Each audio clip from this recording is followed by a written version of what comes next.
नमस्ते दर्शकों, स्वागत है आपका राष्ट्रवाद न्यूज में।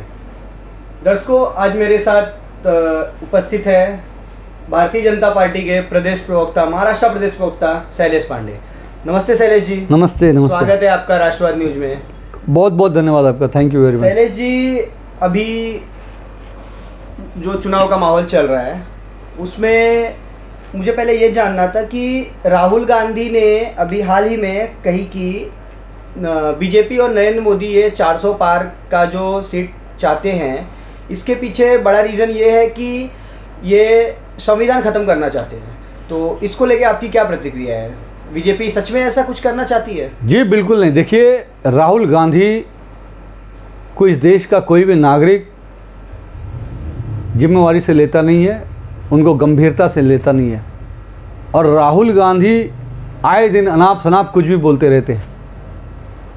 इस देश के अंदर जितनी टिप्पणी, जितनी अवहेलना और आलोचना राहुल गांधी की होती है, शायद ही किसी नेता की होती होगी। और मुझे बताइए, संविधान देश का, जिस संविधान को भारत रत्न डॉक्टर बाबा साहब आम्बेडकर जी ने लिखा है, उसको कोई ख़त्म कर सकता है क्या? ये सोचना भी गुनाह है साहब। और देश के प्रधानमंत्री नरेंद्र मोदी जी ने छाती ठोक कर कहा है कि देश का संविधान कोई भी ख़त्म नहीं कर सकता है। बीजेपी बिल्कुल नहीं, मोदी जी बिल्कुल नहीं। और यहाँ तक उन्होंने कहा है कि अगर डॉक्टर बाबा साहब आम्बेडकर जी भी आ जाएं तो भी वो संविधान ख़त्म नहीं कर सकते। भारतीय जनता पार्टी एक लोकतांत्रिक, जनतांत्रिक पार्टी है, संविधान के आधार पर काम करती है। और हम संविधान पे चलने वाले लोग हैं। हम संविधान को अपने धर्म ग्रंथ से भी ज़्यादा मानने वाले लोग हैं, पूजा करने वाले संविधान की। और जो राहुल गांधी कह रहे हैं कि बीजेपी ऐसा करने वाली है, मेरा पहला सवाल तो राहुल गांधी से है। और ये मेरा सवाल नहीं, मेरे सवाल के साथ साथ पूरे देश की जनता का सवाल है कि राहुल गांधी जी, जब आपने आंध्र प्रदेश में, आपकी पार्टी ने आंध्र प्रदेश में मुस्लिमों के लिए आरक्षण दिया, तब संविधान खतरे में नहीं आया था।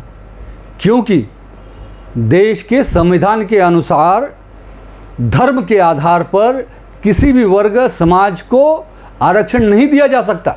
तो फिर कांग्रेस ने आंध्र प्रदेश, कर्नाटक में कैसे दिया आरक्षण? ये तो संविधान के खिलाफ है। यानी कि संविधान के खिलाफ काम कौन कर रहा है? संविधान खत्म करने का काम तो कांग्रेस ने किया। और मैं उदाहरण के तौर पे दूं तो देश के अंदर 1975 में जब देश के प्रधानमंत्री इंदिरा गांधी जी थी, कांग्रेस की शासन थी, सत्ता थी, तब इसी कांग्रेस पार्टी ने 1975 में इमरजेंसी लगाया था, आपातकाल लगाया था। कितना बड़ा अन्याय, अत्याचार हुआ समाज सेवकों के साथ, राजनेताओं के साथ, पत्रकारों के साथ, आम जनता के साथ। ये अत्याचार, इमरजेंसी का, आपातकाल का, क्या ये लोकतंत्र की हत्या नहीं थी? ये लोकतंत्र की हत्या थी। क्या तब संविधान खतरे में नहीं था? ये संविधान को खतरे में लाने का काम ये हुआ था 1975 में कांग्रेस के द्वारा। आप आइए 1984 में पंजाब में और पूरे देश के अंदर हज़ारों सिख भाइयों को मौत के घाट किसने उतरवाया? किसने दंगे करवाए? आज उसके लिए कौन जवाबदार है? 1984 के लिए। उसके बाद भी, उसके पहले भी देश में अनेक बार हिंदू मुस्लिम के दंगे कांग्रेस की सत्ता में रहते हुए।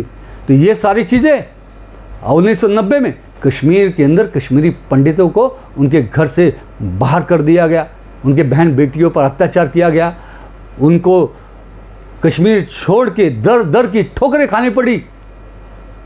क्या है ये अत्याचार? ये संविधान के खिलाफ का कार्य ये कांग्रेस का नहीं था। कांग्रेस पहले अपने गिरेबान में झांके कि कितने पाप कांग्रेस ने पिछले 70 सालों में इस देश के नागरिकों के साथ किया है, संविधान के साथ किया है, संविधान के खिलाफ किया है। और सबसे महत्वपूर्ण बात मैं कहता हूँ आपके चैनल पे, जवाहरलाल नेहरू प्रधानमंत्री थे, इंदिरा गांधी जी प्रधानमंत्री थे, राजीव गांधी जी प्रधानमंत्री थे, नरसिम्हा राव जी प्रधानमंत्री थे,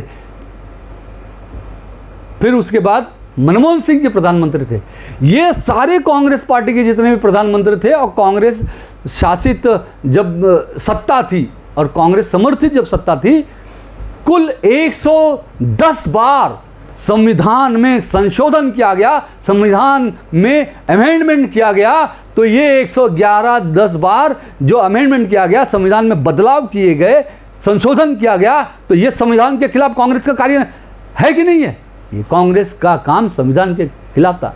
कांग्रेस 70 साल से संविधान के खिलाफ काम कर रही है और कांग्रेस ही संविधान को खत्म करना चाहती है। वो नई नीति, तुष्टीकरण की नीति इस देश के अंदर ला रही है।